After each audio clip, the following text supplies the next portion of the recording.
안녕하세요. 토크닥터 토닥 이수민입니다.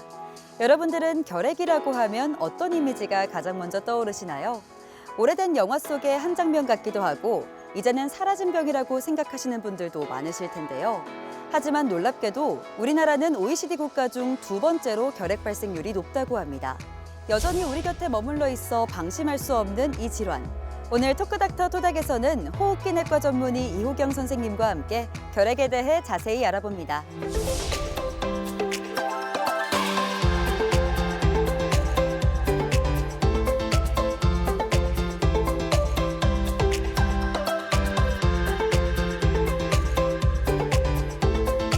선생님 안녕하세요. 안녕하세요.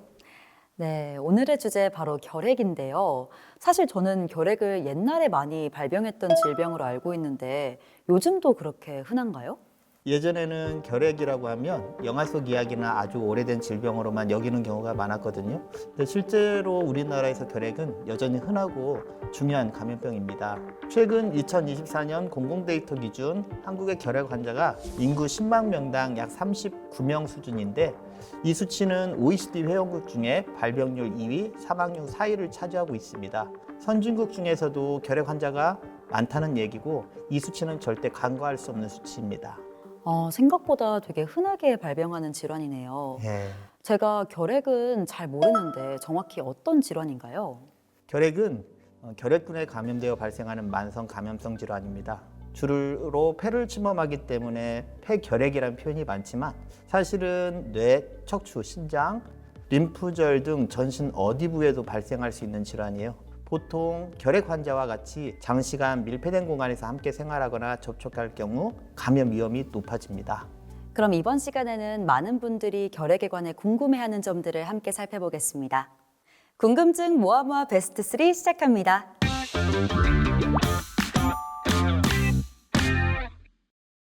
첫 번째 궁금증 같이 확인해 볼까요?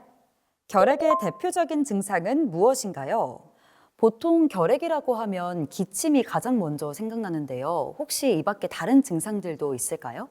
결핵은 천천히 진행되는 경우가 많아 되게 감기나 피로로 오해하는 경우가 많습니다.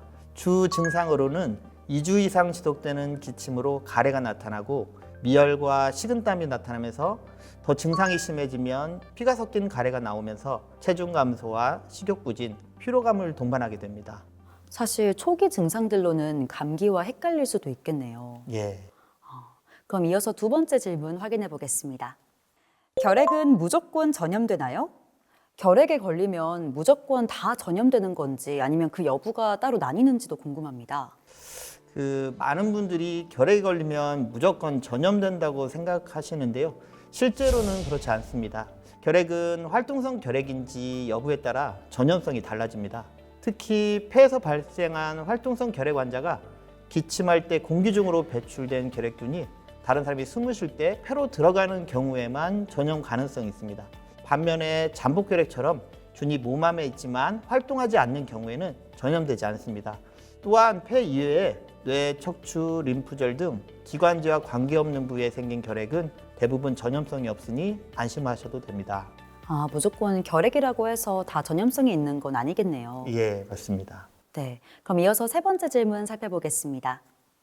결핵 치료 중에 독감 백신을 맞아도 되나요? 사실 1년에 한 번씩 정기적으로 독감 백신을 맞으시는 분들이 꽤 많은데요. 결핵 치료 중에 이 백신을 같이 맞아도 되나요? 네, 결핵 치료 중이라도 독감 백신은 접종하시는 것이 좋습니다. 특히 결핵 환자분들은 면역력이 저하된 상태이기 때문에 독감에 걸릴 경우에 증상이 더 심하게 나타날 수 있고 폐렴 등의 합병증 위험도 높아집니다. 결핵약과 독감 백신은 약물 간의 상호작용이 없고 의학적으로도 두 가지 치료와 예방을 병행해도 큰 문제가 없습니다. 그러나 단 발열이나 몸살 증상이 심한 급성기에는 접종을 잠시 미루는 경우도 있으니 접종 전에 의사와 상담하신 후에 접종 시기를 조절하시면 안전하게 맞으실 수 있습니다. 결핵에 관한 궁금증 좀 해결되셨나요? 지금까지 궁금증 모아 베스트 3였습니다.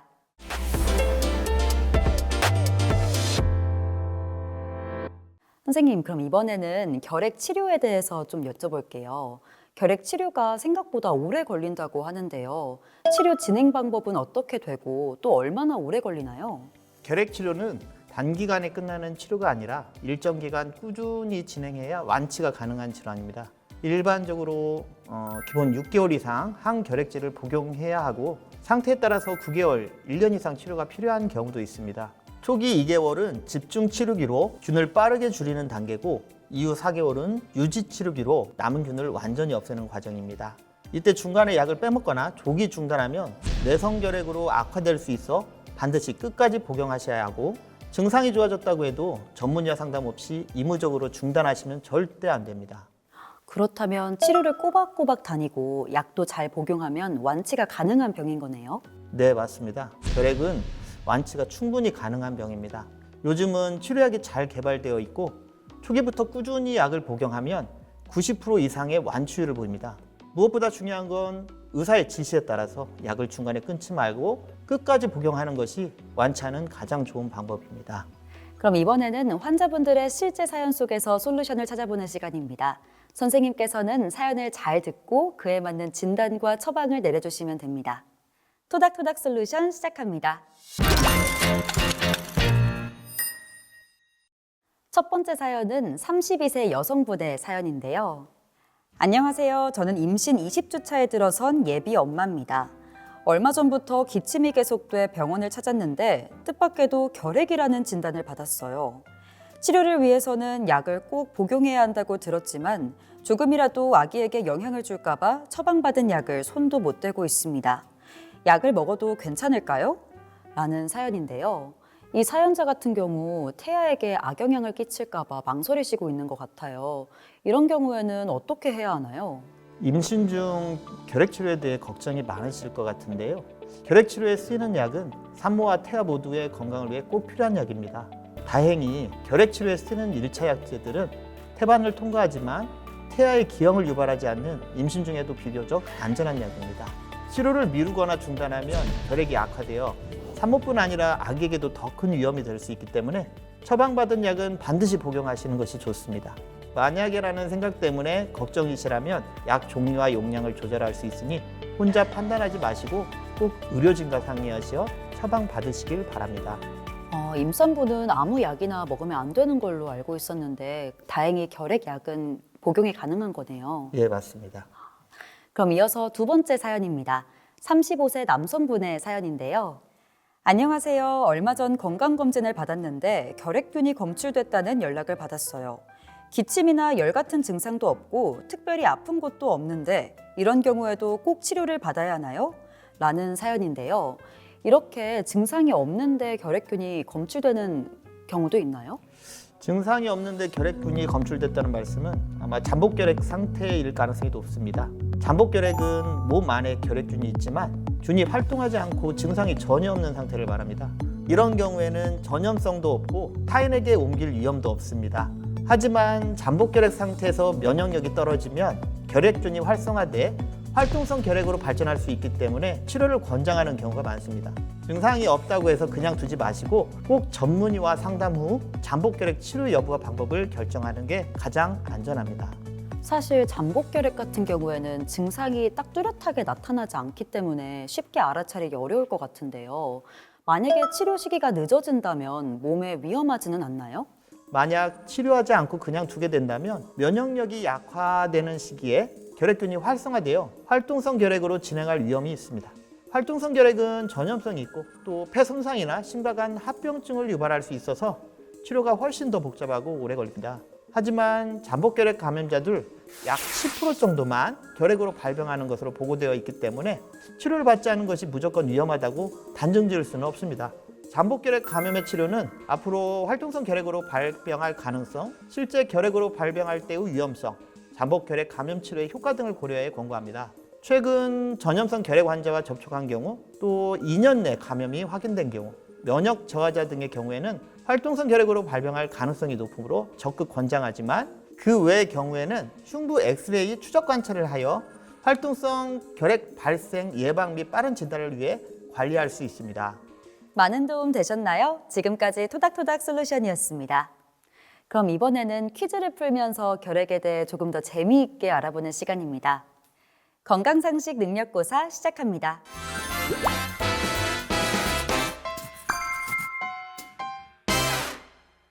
선생님, 첫 번째 문제 주시죠. 네, 첫 번째 문제입니다. BCG를 맞으면 평생 결핵을 예방할 수 있다? 그렇다면 O 아니면 X.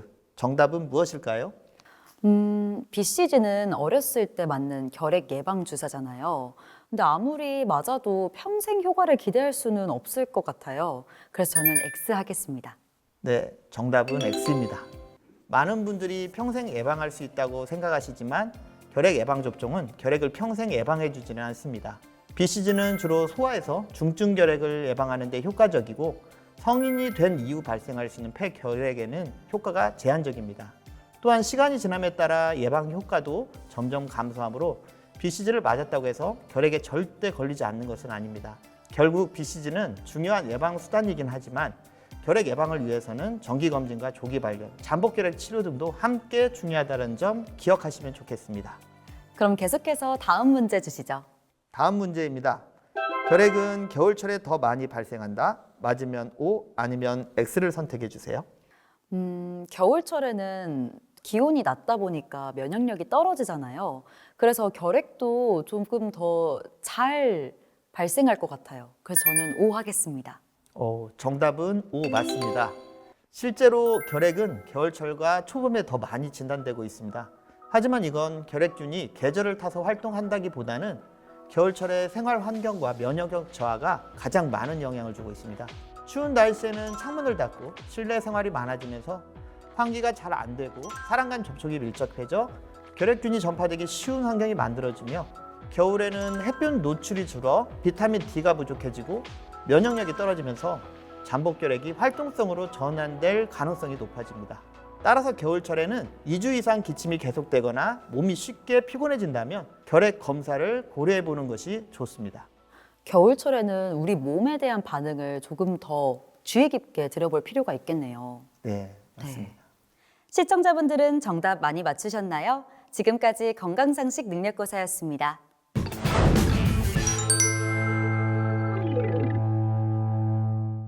선생님, 오늘 결핵에 대해서 정말 많은 도움 말씀 주셨는데요. 혹시 우리가 일상생활에서 결핵을 예방하기 위해 지켜야 하는 것들이 있다면 어떤 점들이 있을까요? 결핵을 예방하기 위해서 일상에서 지킬 수 있는 습관으로는 사람이 많이 모인 곳에서는 자주 실내를 환기시켜 주는 것이 필요합니다. 또 30초 이상 손 씻기, 기침 예절 지키기 등이 있습니다. 그리고 개인적으로 규칙적인 생활과 영양 섭취를 통해 평소에 면역력이 떨어지지 않게 관리해 주는 것이 중요합니다. 만약에 가래와 미열을 동반한 기침이 2주 이상 지속된다면 혹시나 하는 마음을 가지고 꼭 병원에 방문해 검사를 해보시는 것이 좋습니다. 결핵은 이처럼 작은 실천으로 예방할 수 있는 병이고 조기 발견하면 충분히 완치 가능한 병입니다. 결핵에 걸렸다고 해도 너무 두려워 마시고 꼭 전문의와의 상담을 통해 꾸준히 치료하시어 완치하시길 바랍니다. 토크닥터토닥, 오늘은 이호경 선생님과 함께 결핵에 대해 궁금했던 점들 얘기 나눠봤습니다. 저희는 다음 시간에 더 유익한 의학 정보로 인사드리겠습니다. 시청해주신 여러분 고맙습니다.